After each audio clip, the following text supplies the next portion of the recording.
Hello everyone and welcome to my video report. Today we'll be exploring an exciting and innovative approach to mango production in Nara, Palawan. Using the IPO model, the input, the process, and the output. I'll analyze the current system and present a revised model that incorporates technological innovation to enhance efficiency and solve a unique challenges this region faces. As you may know, Palawan's mango are famous for their flavor and quality. But there's a major issue that restricted their export. The mango pulp weevil. Yung mango pulp weevil, ito po yung tinatawag natin na, mas kilala po yan dito sa Palawan sa tawag natin na black bag o yung mga itim siya na bag na nakikita natin sa mga ripe mango. Because of this insect, mangoes from Palawan can't be exported unless special precautions are taken.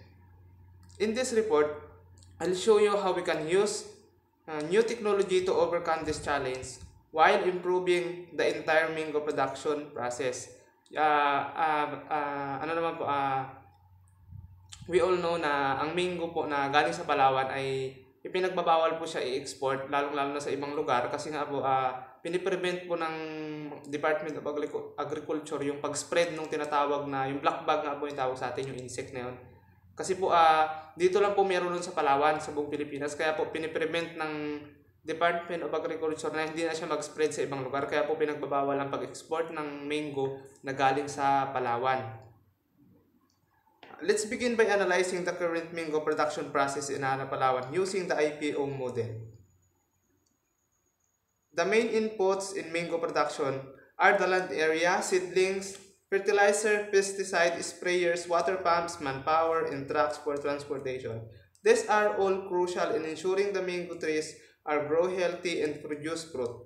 Currently, farmers in Nara, Palawan rely heavily on these traditional methods. The process. Now onto the process.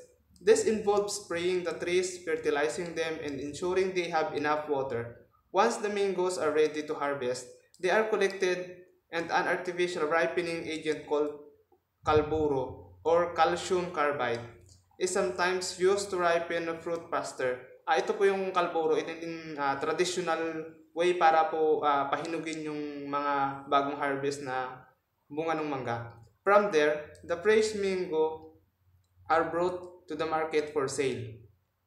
And then the output is fresh ripe mangoes that are sold locally. However, due to the presence of the mango pulp weevil, this mango cannot be exported outside Palawan. Ibig sabihin po, dahil nga po dun sa presence nung black bag o ng pulp weevil, dito lang po nabibinta locally sa Palawan, sa Nara, yung mga mango na na-harvest ng ating mga mango farmer at bawal po siyang ilabas. Kaya po, gumawa po ako ng revised IPO na may innovation po siya para pwede po nating ilabas yung mango galing sa Palawan. This process, while functional, has room for improvement, particularly in quality control and expanding the market research beyond Palawan. Revised IPO model with technological innovation. Ito na po yung revised IPO model. Now let's move on to the revised IPO model, which integrates technological innovations to address these challenges. The input. The revised model includes some new inputs such as specialized packaging material, preservatives for products like dried or canned mangoes, and advanced equipment like sorting, grading, and packaging machines. We also introduce cold storage facilities and canning machines to preserve the mangoes and ensure they are safe for a wider distribution. Ito naman po siguro dito sa input, based on my research, sa mga packaging machines natin tulad ng canning machine, based on my research, nakakita naman po ako ng mga nasa 27 or 30,000 na canning machine na which is afford naman po ng mga mango farmers natin. The process. In the process stage, technology plays a bigger role. After harvesting, we can use sorting and grading tools to ensure only the best mangoes are used. The mangoes can be cleaned, peeled, and processed into various forms. Like dried mangoes, mango pure, or canned mangoes. With the addition of cold storage, we can extend the shelf life of fresh mangoes and maintain their quality. The quality control. One of the key improvement is in quality control. By using advanced processing methods like canning, we can prevent the spread of mango pulp weevil and ensure the mangoes are safe for both local and international market. Ibig sabihin po, kapag nasa packaging na po yung mango natin, tulad halimbawa, nilagay na natin siya sa can, bubuksan na po natin yun, babalatan natin, and then isa-slice natin, kaya may ensure natin na wala na pong tinatawag na yung black bag nga o yung mango pulp weevil. Siguro naman po kung may mga itlog siya dahil sa preservatives, mamamatay naman po siya kasi nakalagay na siya sa can. Na mapiprevent na po natin yung pag-spread niya sa ibang lugar, at siguro pwede na natin siyang i-export, hindi lang dito sa Pilipinas. Kung halimbawa makilala na yung brand natin, pwede na po natin siya export globally. The distribution. Finally, with proper packaging and canning, we can transport these products not only within the region but national and international markets, opening up new opportunities for Palawan mango industry.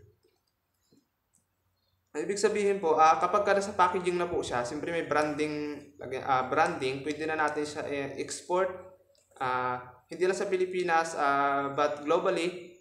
And also, hindi naman po siya madaling masira kasi nasa loob na po siya ng can. Siyempre, meron na po tayong mga preservatives para hindi agad-agad masira yung mga mango. Tulad lang din po ito ng mga mango na nakalagay sa lata na halimbawa, pag nagluto tayo gumawa tayo ng mga fruit salad, binabili naman po tayo preserved mangoes na nasa can po siya. Kung meron naman din pong dried mangoes na nakalagay din po siya sa can at saka minsan po sa Tupperware na naka-sealed. Yun po, isa po yun siya sa mga product ng mango na finished product na po siya na pwede na natin ibenta. Pagka ganun po kasi na ang mango natin nakalagay na sa packaging, hindi na siya yung mangga lang na ibibenta natin na prutas lang na mangga. Pwede po tayo, may tawag po doon sa pwede na po natin dagdagan ng presyo nun. Pwede na po natin siya medyo mas mataas na siya ng konti sa nakasanayan natin na mango na tag 35, 40 per kilo ang nabibenta natin dito sa public market ng Nara. Siyempre, ang tawag po doon ay dinagdagan na po kasi natin yung value ng mangga. From mango lang na prutas lang talaga siya, naging another product na po siya. In conclusion, by revising the IPO model and integrating new technologies, we can not only improve the quality and shelf life of Palawan mangoes, but also overcome the major export limitation caused by the mango pulp weevil. This approach can boost the local economy, open up new markets, and ensure the world can experience the delicious mangoes that Nara, Palawan has to offer. Siyempre naman po, bilang ang Palawan, hindi naman po natin maitatanggi na may pangalan na siya pagdating sa ibang bansa pagka narinig na Palawan, especially sa mga bansa sa Amerika o sa ibang bansa, sa mga bansa na maraming tourist, kasi alam na nila na ang Palawan ay sa last frontier. The underground river, the PPUR, belong to the 7 wonders of nature. Ibig sabihin, kapag narinig nila na may product na mango ang Palawan at nagkaroon ng branding na maganda, mas mabibenta po yung mango natin kasi kilala na yung Palawan globally, kilala na po yung Palawan dahil sa tourism, ecosystem, siyempre sa mga pasyalan po na lugar ng mga tourist, kilala na po siya. Ibig sabihin, magkakaroon ng maraming job opportunities para po sa mga tao. Kasi halimbawa, kapag meron tayong brand, hindi lang naman natin kailangan i-export Kasi halimbawa, may pumuntang turista dito sa Palawan, hindi naman nila pwede dalahin yung mango na mango lang kasi pwede po siyang masira sa pag-travel nila, pwede siyang mabulok. Pero kung meron po tayong can mango, na which is ito po yung nirevise natin na ay kanyang IPO, ito na yung kanyang finished product, kapag meron na po tayo nito, pwede nila ito, halimbawa galing sila Palawan, dalahin nila sa kanilang bansa. Kung halimbawa, bibiyahe po sila ng China, Japan, or Amerika, hindi po siya basta-basta masisira kasi nga po, naka-preserve na siya. And syempre, meron siya magandang packaging. Hindi naman siya matatapon, maglilik kasi nasa can po siya. I hope this report has given you a deeper understanding of how technological innovation can transform traditional industries like mango production. Thank you for watching, and if you have any question or thoughts, feel free to leave a comment below. Kung may mga katanungan naman po kayo, comment nyo na lang po dyan sa baba. Sasagutin po natin yan sa abot po ng ating makakaya.